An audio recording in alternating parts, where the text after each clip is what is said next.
नमस्कार दोस्तों, आप लोगों का नोटबुक आईएएस में स्वागत है। मैं यश कुमार आज आप लोगों के लिए करंट अफेयर लेकर आया हूं और यह करंट अफेयर आपकी परीक्षा की दृष्टि से बेहद ही महत्वपूर्ण है, तो इसे आप लोग शुरू से अंत तक देखिए और इसमें इम्पॉर्टेंट जो टॉपिक है उसे आप लोग नोट डाउन करते चलिए। तो आइए हम लोग देख लेते हैं क्या महत्वपूर्ण है और यह चर्चा में क्यों रहा है। सबसे पहला हमारा जो है वह सेफर इंटरनेट डे के रूप में आपका 6 फरवरी को मनाया गया था। और आप लोग इस समय जानते हैं जैसा कि हम लोग इंटरनेट की दुनिया में रह रहे हैं और इंटरनेट हमारे जीवन का एक बहुमूल्य आधार बन गया है जिसके बिना हम कल्पना नहीं कर सकते हैं। हर चीज़ों में हमारा इंटरनेट का प्रयोग हो रहा है और यह जो है सेकेंड वीक ऑफ फरवरी को मनाया जाता है, सेकेंड डे। और इसका एम जो है, जो इसका उद्देश्य है, to make the internet safer, मतलब कि सुरक्षित और better place for all, mainly for children and young people. जो बच्चे हैं और जो नौजवान लोग हैं उनके लिए इसको ज़्यादा से ज़्यादा अच्छा और बेटर और सेफर बनाना, उनके लिए सुरक्षित बनाना। और इस बार की अगर थीम की बात की जाए, together for a better internet, साथ साथ हम लोग एक बेटर इंटरनेट के लिए। आइए हम लोग आगे देख लेते हैं इसको डिटेल में।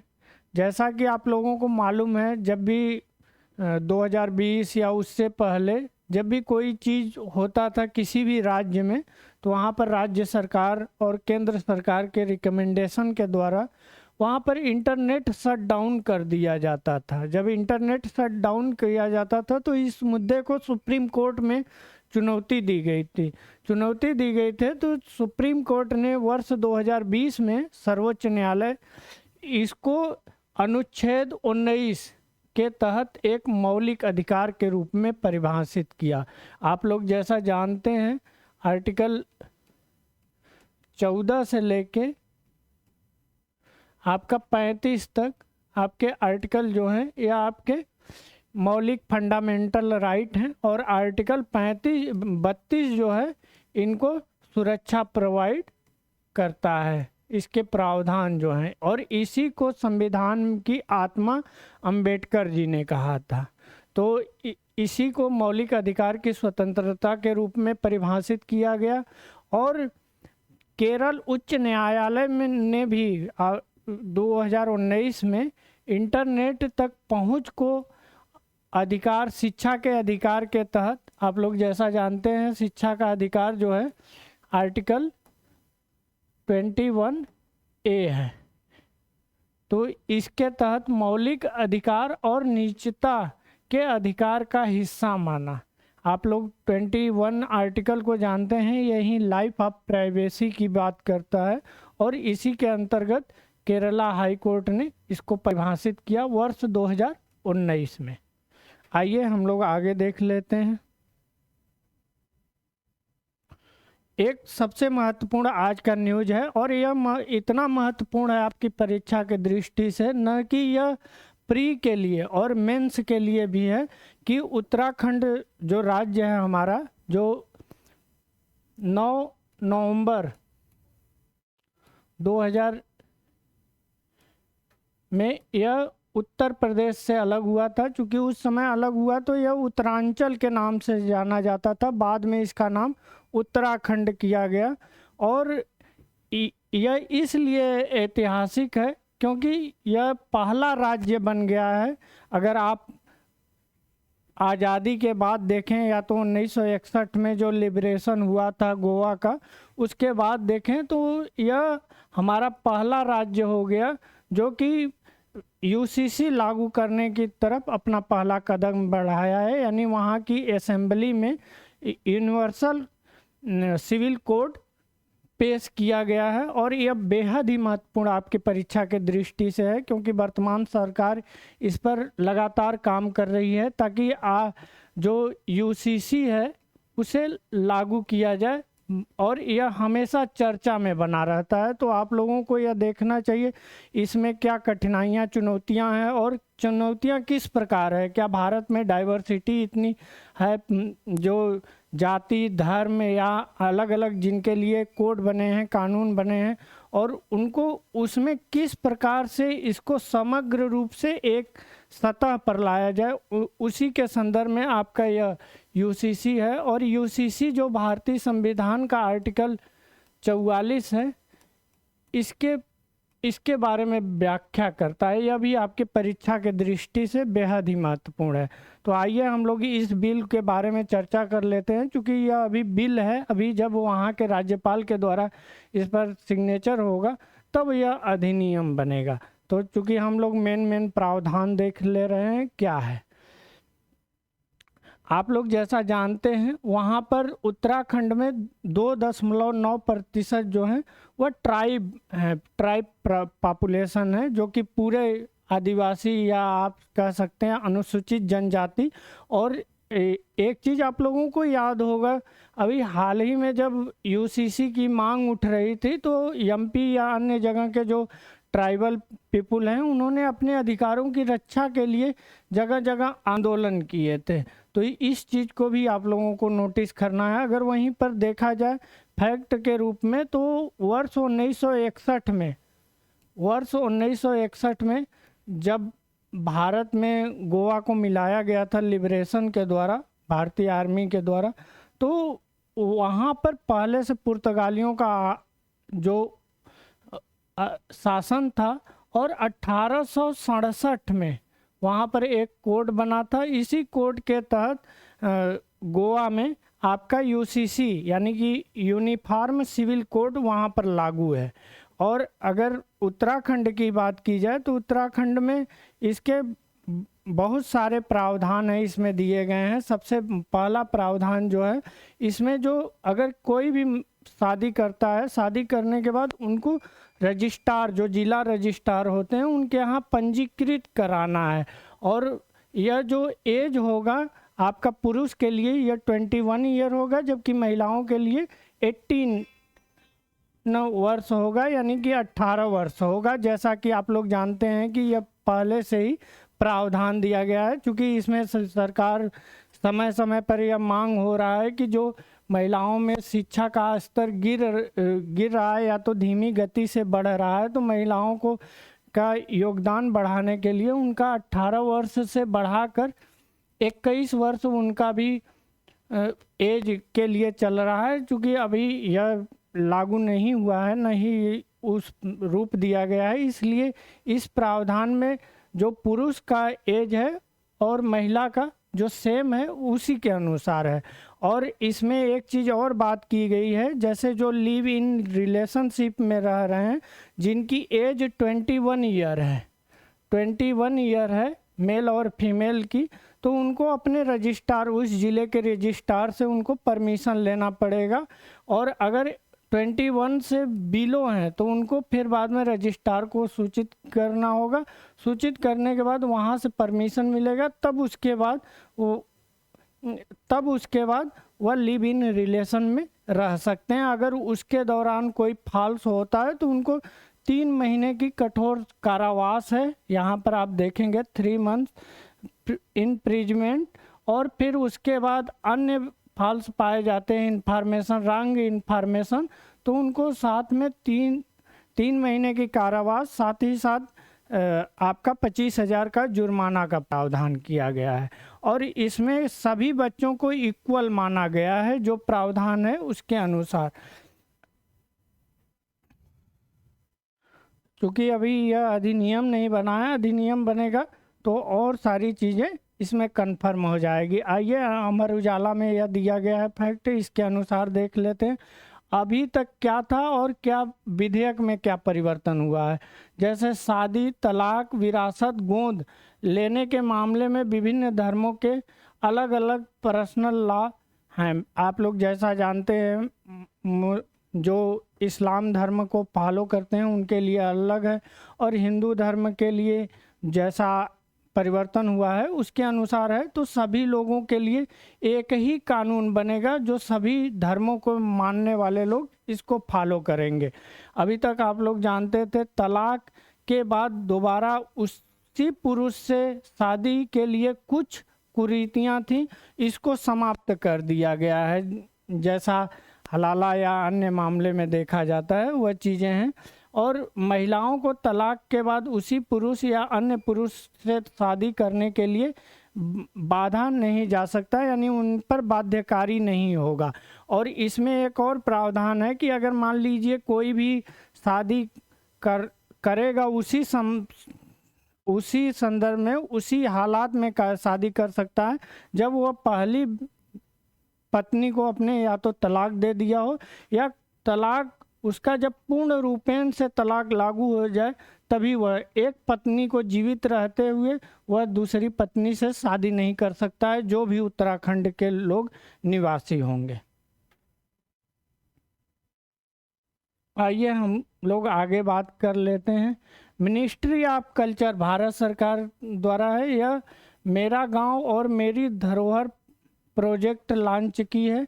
और यह प्रोजेक्ट जो है यह mapping and documentation of village across India, Bharat के समस्त जो गांव हैं उनका जो मैपिंग किया जाएगा और डॉक्यूमेंटेशन किया जाएगा, यह संपूर्ण भारत में।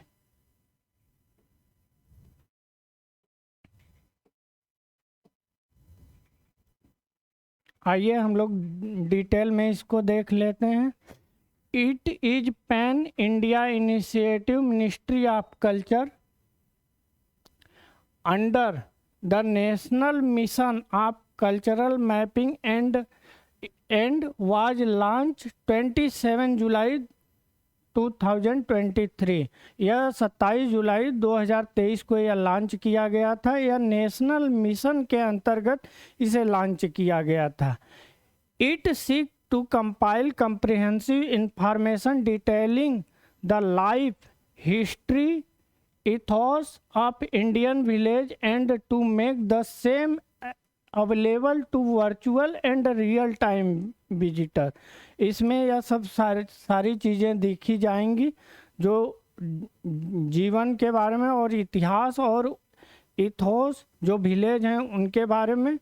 और आपका under the MGDG information collected under the 7 broad category as given below.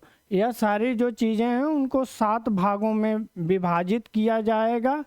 Art and craft village, वे गांव जहां पर आपके आर्ट कला अथवा क्राफ्ट जो कि बुनकर या अन्य चीज़ों द्वारा बनाई जाती हैं उसके द्वारा। इकोलॉजिकल ओरिएंटेड विलेज, वे विलेज जो पारिस्थितिकी के ओर हों वे विलेज। और जो तीसरा आपका है scholist village link with the textual and scriptural traditional India, ये भी चीज़ आपका किया जाएगा।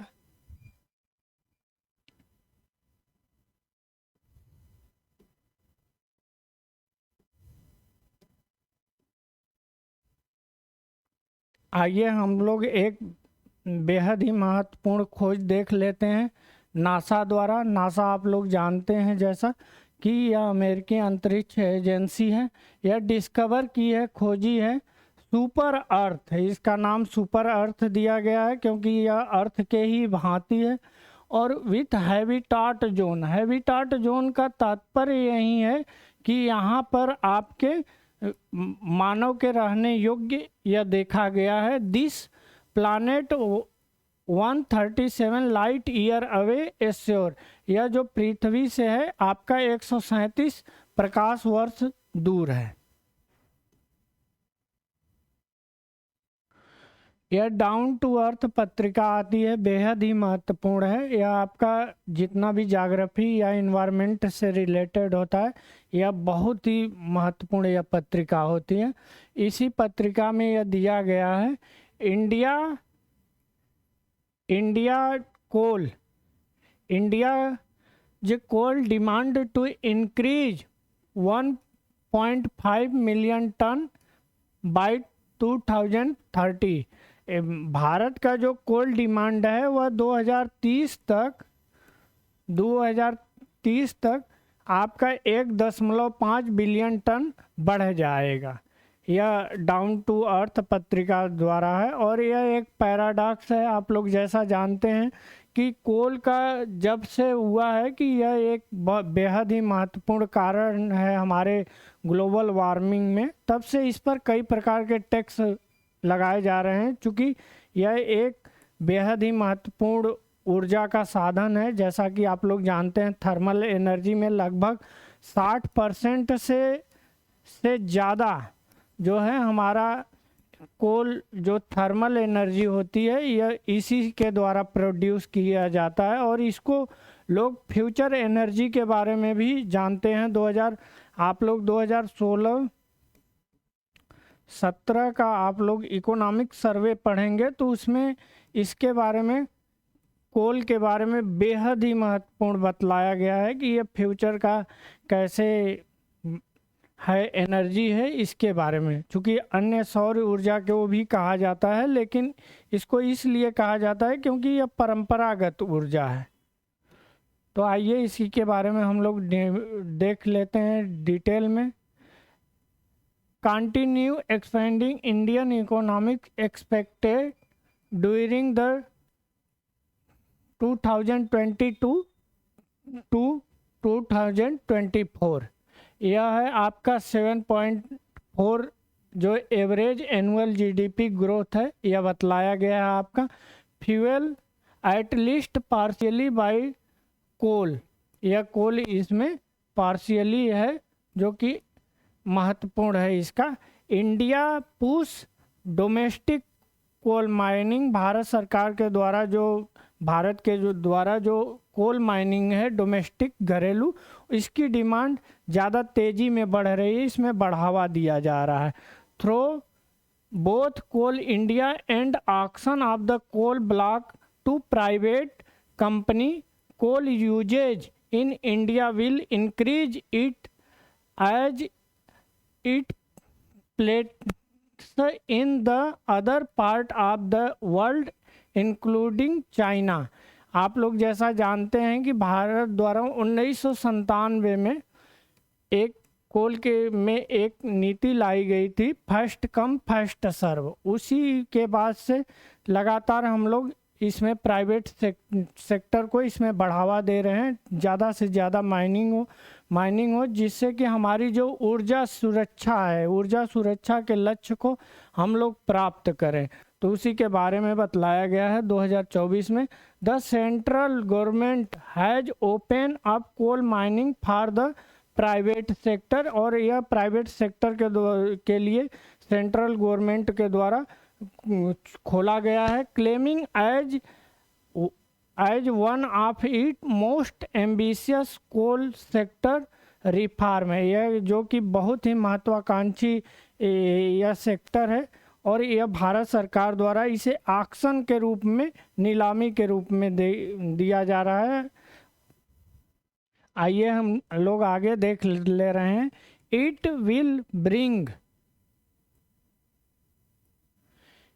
Will bring efficiency and competition in coal production. इसमें क्या किया जा रहा है, लगातार इसमें इफ़िशियंसी बढ़ाई जा रही है, कैपेसिटी बिल्डिंग बढ़ाया जा रहा है और कंपटीशन को बढ़ावा दिया जा रहा है ताकि पारदर्शिता हो और जो लागत आती है प्रोडक्शन का या ऑक्शन का वह धीरे धीरे डाउन हो। जब भी किसी चीज़ में आपका कंपटीशन बढ़ता है तो उसमें क्वालिटी बढ़ता है और वहीं उसकी जो लागत होती है वह डाउन आती है। अट्रैक्ट, और एक चीज़ आप लोगों को बतला दें, मेघालय जो राज्य हैं वहाँ पर रेट माइनिंग बहुत बड़ा इशू बना था और अभी भी वहाँ इलीगल रूप से रेट माइनिंग होता है। रेट माइनिंग का मतलब जैसे एक मान लीजिए यह कोयले का भंडार है, मान लीजिए सपोज दैट यहाँ कोयले का भंडार है, यहाँ से कोई रेट चूहा आप लोग देखे होंगे, चूहा जैसे बिल में जाता है और वह धीरे धीरे खोदते हुए मिट्टी बाहर निकालते जाता है, उसी तरह एक छोटा सा वह बनाते हुए कोयला जो है वह बाहर की तरफ निकालते हैं, और इसको सुप्रीम कोर्ट द्वारा एकदम रोक लगा दिया गया है, क्योंकि इसमें बहुत सारे लोग मारे गए हैं और इसमें बच्चों का बहुत ज़्यादा शोषण होता है, क्योंकि बच्चे जो होते हैं पतले होते हैं और छोटे, और वह कहीं भी आराम से स्मूथली चले जाते हैं और वह कोयला निकालते हैं, तो उनका बहुत ज़्यादा शोषण होता है। तो इसलिए मेघालय या अन्य राज्यों में यह राइट माइनिंग इस समय प्रतिबंधित है और इनलीगल रूप से चल भी रहा है। The free wage of coal will raise the local pollution in country.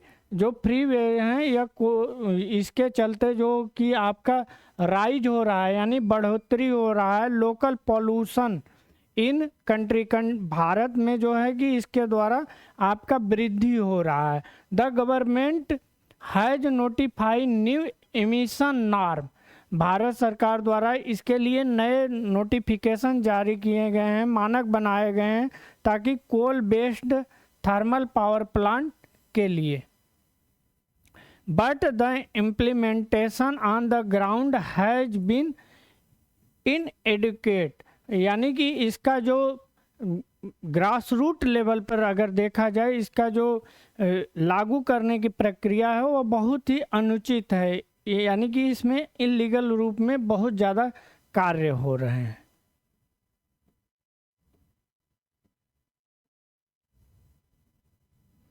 आइए हम लोग कंसर्न की बात कर लें, चिंता।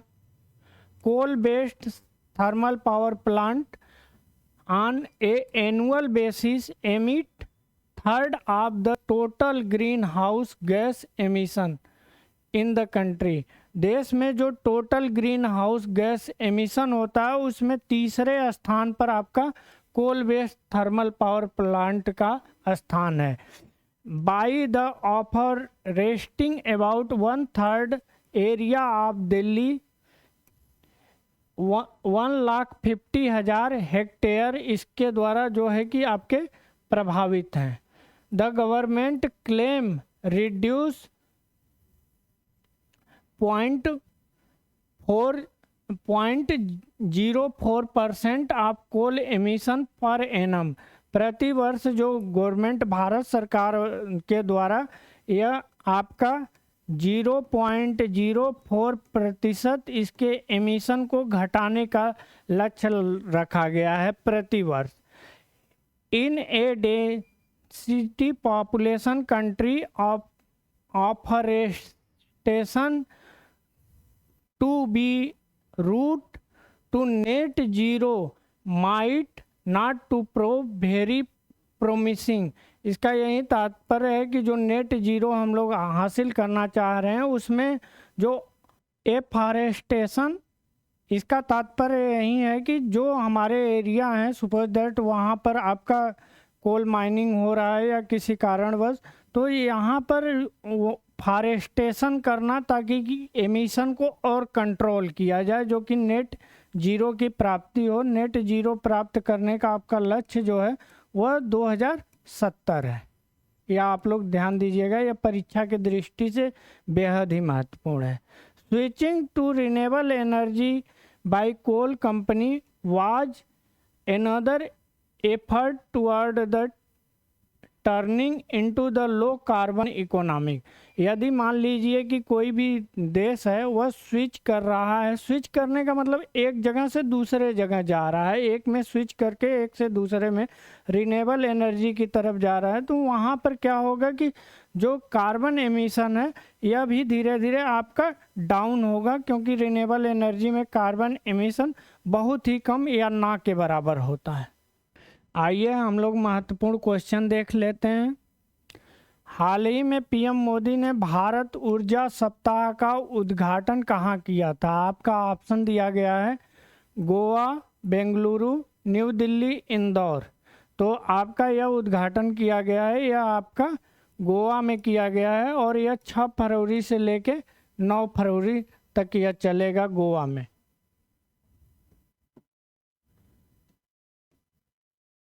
आइए डिटेल से देख लेते हैं।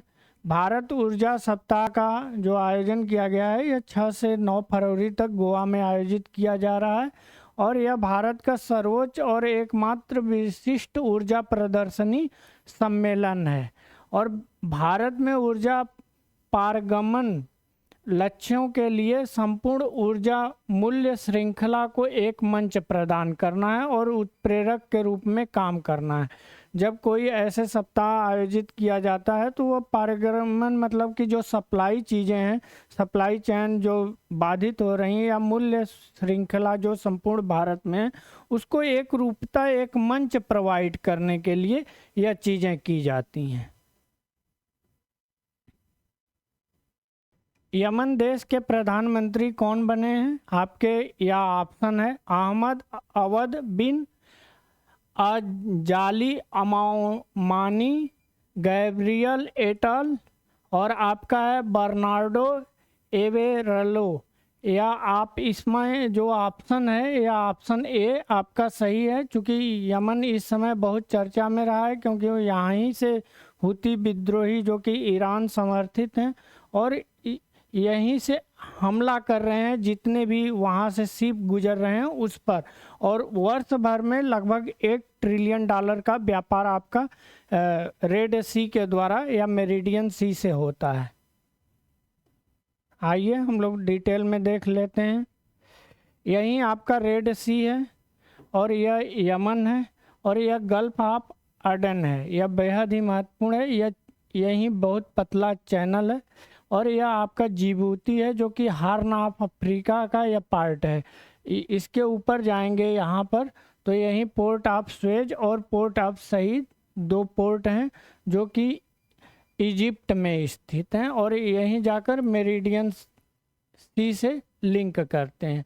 और यहीं यमन की बात की जाए तो यमन का जो कैपिटल है यह सना है और यमन की जो मुद्रा की बात की जाए तो यमनी रियाल है। यहाँ के पीएम अभी हम लोग बतलाए हैं, चुने गए हैं, अहमद अवद बिन है और यहाँ पर बाब अल मंदेल जल संधि है, आप लोग यह देख रहे होंगे कि खाड़ी है और यह लाल सागर को जोड़ती है। यह रेड सी है और गल्फ ऑफ अडन को यहीं पर जोड़ रही है।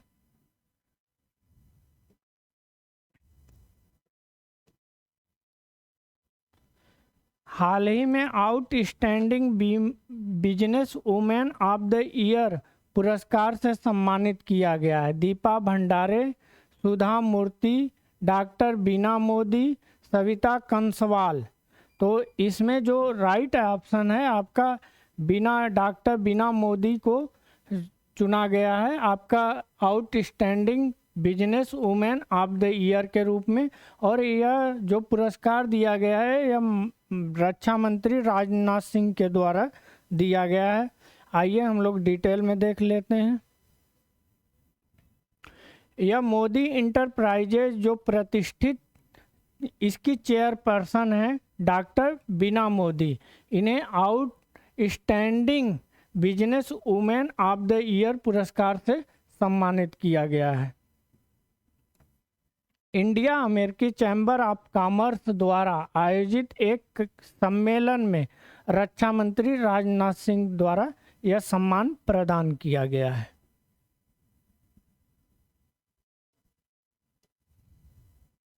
आइए हम लोग अगला देख लेते हैं। हाल ही में जारी ब्रांड गार्जियनशिप इंडेक्स 2024 के अनुसार किस भारतीय को दूसरा स्थान मिला है? एन नारायण मूर्ति, यह भी काफ़ी चर्चा में रहे हैं जब इन्होंने बोला कि इतने घंटे काम करना चाहिए। रतन टाटा, गौतम अडानी, मुकेश अंबानी।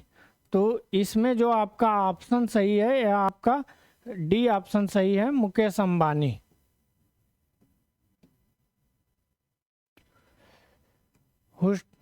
यह माँ को जो है यह आपके यहीं आपके पहले नंबर पर है, जबकि मुकेश अंबानी जो हैं यह आपके दूसरे नंबर पर हैं। और आप लोग देख लीजिएगा आपका जो 5वें पर हैं यह भी नटराजन चंद्रशेखर, यह आपके 5वें पर हैं, जबकि अनीश शाह आपके 6ठे हैं, शांतनु नारायण आपके 7वें हैं, सुंदर पिचई आपके 8वें पर हैं, सत्या नडेला यह आपके 9वें पर है, लीना नायर यह आपके 10वें नंबर पर है। आइए हम लोग बहुत महत्वपूर्ण इंडेक्स और उसमें भारत की रैंकिंग और पहले नंबर पर कौन है इसके बारे में देख लेते हैं। वर्ल्ड हैप्पीनेस इंडेक्स 2023, इसमें भारत का जो रैंक रहा है यह 126 रहा है, जबकि पहले नंबर पर जो है वह आपका फिनलैंड है। ग्लोबल पीस इंडेक्स 2023 के अनुसार भारत 126वें स्थान पर है, जबकि आइसलैंड आपका पहले स्थान पर है। वहीं ग्लोबल जेंडर गैप इंडेक्स यह आपका वर्ल्ड इकोनॉमिक फोरम द्वारा जारी किया जाता है और इसमें भारत का स्थान 127 है, जबकि आइसलैंड आपका पहले पर है।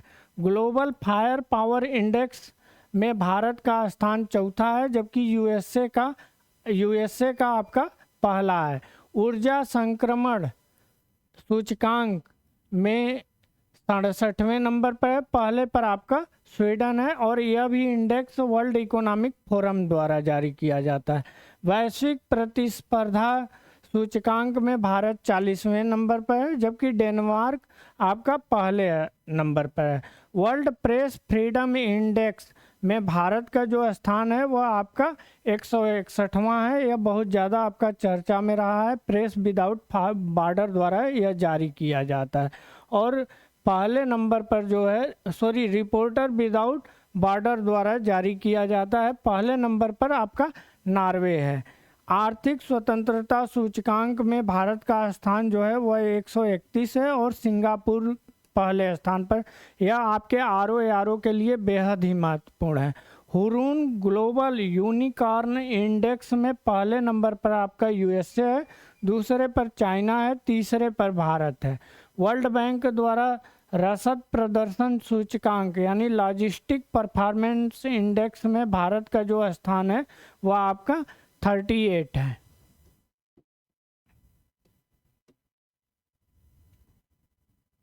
ग्लोबल इनोवेशन इंडेक्स में भारत का जो स्थान है वह आपका 40वां है, जबकि पहले स्थान पर स्विट्जरलैंड है और यह वीपो द्वारा जारी किया जाता है। ग्लोबल हंगर इंडेक्स में 111वें स्थान भारत का है, जबकि बेलारूस जो है वह पहले स्थान पर है। वर्ल्ड टैलेंट रैंकिंग में 56वें स्थान पर है, जबकि स्विट्जरलैंड आपका पहले पर है। ग्लोबल पेंशन इंडेक्स में भारत का स्थान 45वें पर है, जबकि नीदरलैंड आपका पहले स्थान पर है और यह वेलफेयर कार्यक्रमों के तहत इसे जोड़ा जाता है। ग्लोबल रिमोट वर्किंग इंडेक्स 2023 में 64वें स्थान पर है भारत, जबकि डेनमार्क जो है वह पहले स्थान पर है। एयर क्वालिटी इंडेक्स में अगर मोस्ट पॉपुलेटेड सिटी की बात की जाए तो बीजिंग का पहला स्थान है, जबकि दूसरे स्थान पर मुंबई है। मुंबई को हमारी आर्थिक राजधानी भी कहा जाता है। इंडिया स्किल रिपोर्ट 2024, इसमें पहले स्थान पर आपका केरला है। एनसीआरबी में खाद्य पदार्थों में मिलावट के मामले में दिल्ली पहले स्थान पर है। वहीं वर्ल्ड बैंक दुनिया का सबसे बड़ा प्रेषण प्राप्तकर्ता देश जो है आपका भारत है। अगर रिमिटेंस की बात की जाए तो भारत सबसे ज़्यादा प्राप्त करता है, यह वर्ल्ड बैंक के रिपोर्ट के अनुसार है। हेलेन पासपोर्ट इंडेक्स के अनुसार भारत का जो स्थान है वह 80वां है।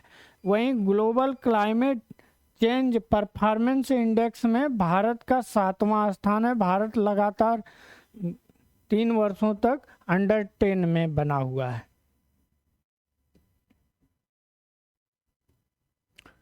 करप्शन परसेप्शन इंडेक्स 2023 के अनुसार 93वां स्थान पर भारत है, जबकि डेनमार्क आपका पहले स्थान पर है और यह ट्रांसपेरेंसी इंटरनेशनल द्वारा जारी किया जाता है। स्वच्छ सर्वेक्षण 2023 के अनुसार आपका इंदौर पहले पर है, जबकि सूरत दूसरे स्थान पर है।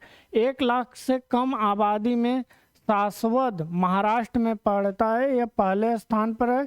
सबसे स्वच्छ छावनी बोर्ड महू है, महू एमपी में पड़ता है और यहीं पर आपका जो बाबा साहेब अम्बेडकर हैं इनका जन्म हुआ था। राज्यों में देखा जाए तो पहले पर महाराष्ट्र है, दूसरे पर एमपी है, तीसरे पर आपका छत्तीसगढ़ है। सबसे स्वच्छ अगर गंगा शहर की बात की जाए, जो गंगा के किनारे आपके शहर हैं, गंगा की टोटल लंबाई जो है वो आपका 2525 किमी है और यह गंगोत्री से निकलती है और 5 राज्यों से होते हुए जाकर बंगाल की खाड़ी में गिरती है। और इसमें वाराणसी और प्रयागराज जो है सफाई मित्र शहर में चंडीगढ़ है। और सबसे स्वच्छ गंगा शहर की बात की जाए तो इसमें वाराणसी और प्रयागराज का स्थान है। हिम तेंदुआ रिपोर्ट 2023 की बात की जाए तो टोटल 718 हैं, जबकि मैक्सिमम आपके लद्दाख में 477, मिनिमम जो है वह आपके जम्मू कश्मीर में।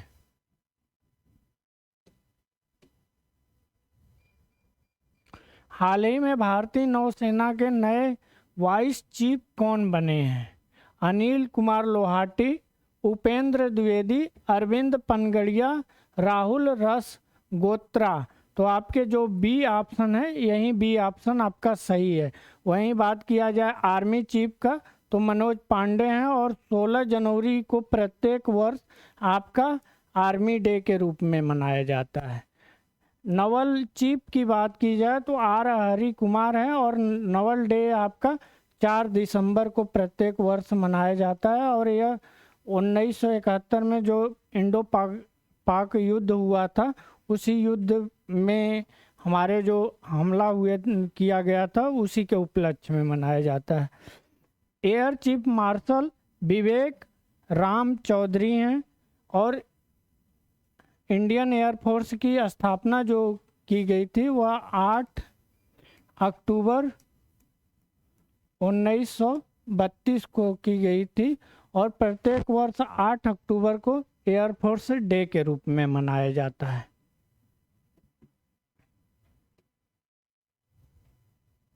हाल ही में किस भारतीय तीरंदाज को विश्व तीरंदाजी द्वारा वर्ल्ड आर्चरी ब्रेक थ्रो आर्कर 2023 पुरस्कार दिया गया है? अदिति गोपीचंद, दीपिका कुमारी, शीतल देव, ज्योति सुरेखा। तो इसमें जो आपका ऑप्शन ए है यही ऑप्शन सही है। आइए हम लोग इसको डिटेल में देख लेते हैं।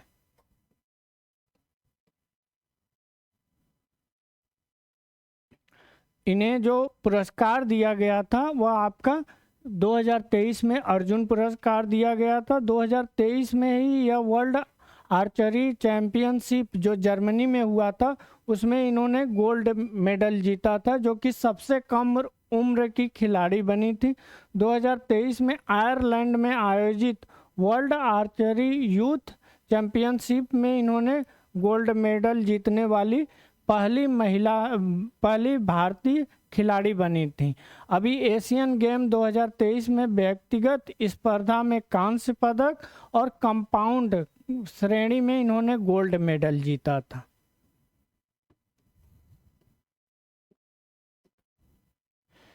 आइए हम लोग अपने नोटबुक आईएएस के बारे में बात कर लेते हैं। हमारा जो एनसीईआरटी बैच है यह प्रारंभ किया गया है। यह आपका बेसिक टू एडवांस है और यह क्लास 6 से लेके यह क्लास 12 तक अनुभवी जो टीचर हैं, जो उस फील्ड के जानकार हैं, उनके द्वारा यह पढ़ाया जा रहा है और इसको आप लोग ज्वाइन कीजिए और ज़्यादा से ज़्यादा लाभ उठाइए।